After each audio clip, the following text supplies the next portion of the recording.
Alrighty, hello again. Golden Scales here.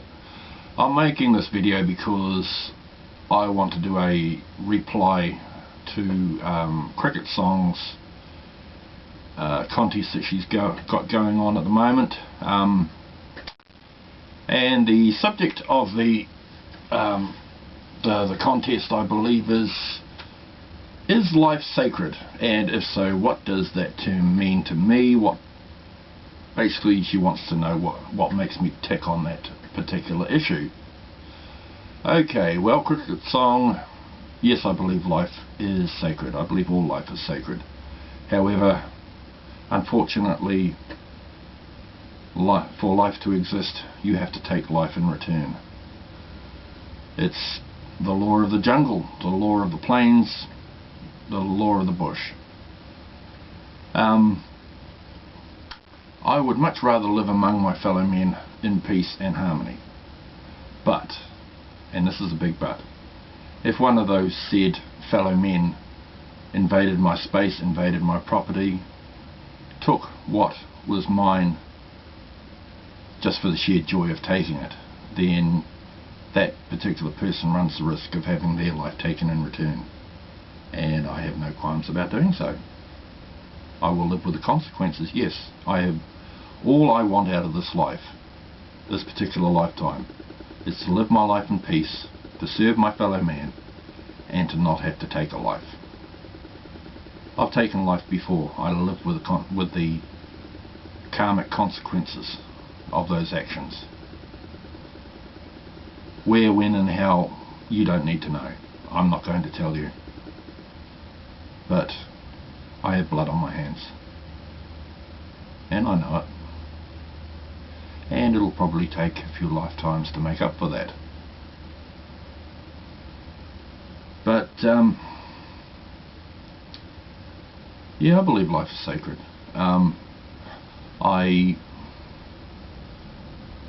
would rather not have to kill, but I have to kill to survive. If I was in a survival situation and there was a rabbit out there, or a sheep, or a cattle beast, or anything that is edible and will keep me alive, I will take that life so that mine can continue. Even vegetarians who abhor eating meat take life because they're eating vegetables, and vegetables are growing, living beings.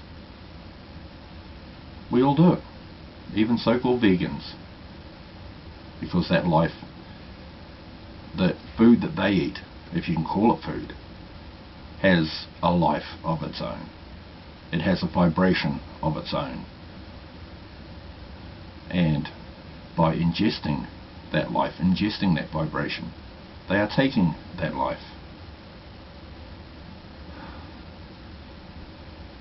The only way we can get around not taking life and absorbing that energy is to be perfect spiritual beings.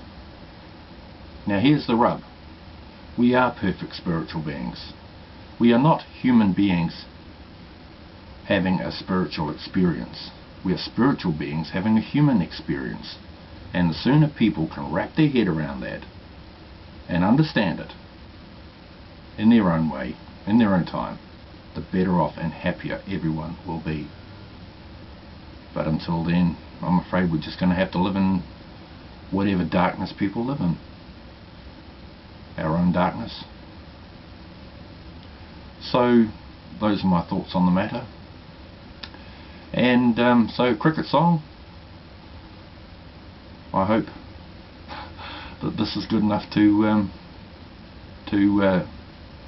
enter the top 10 or whatever it is. I don't know how many you're going to pull out of the hat to sort from. I'm sure you're going to get a ton of replies. And well, whoever wins, good luck to them. Alrighty, God bless you everybody. I love you in spirit, as one spirit to another. You are all my brothers and sisters, and I accept you as such, and I love you as such. See you later.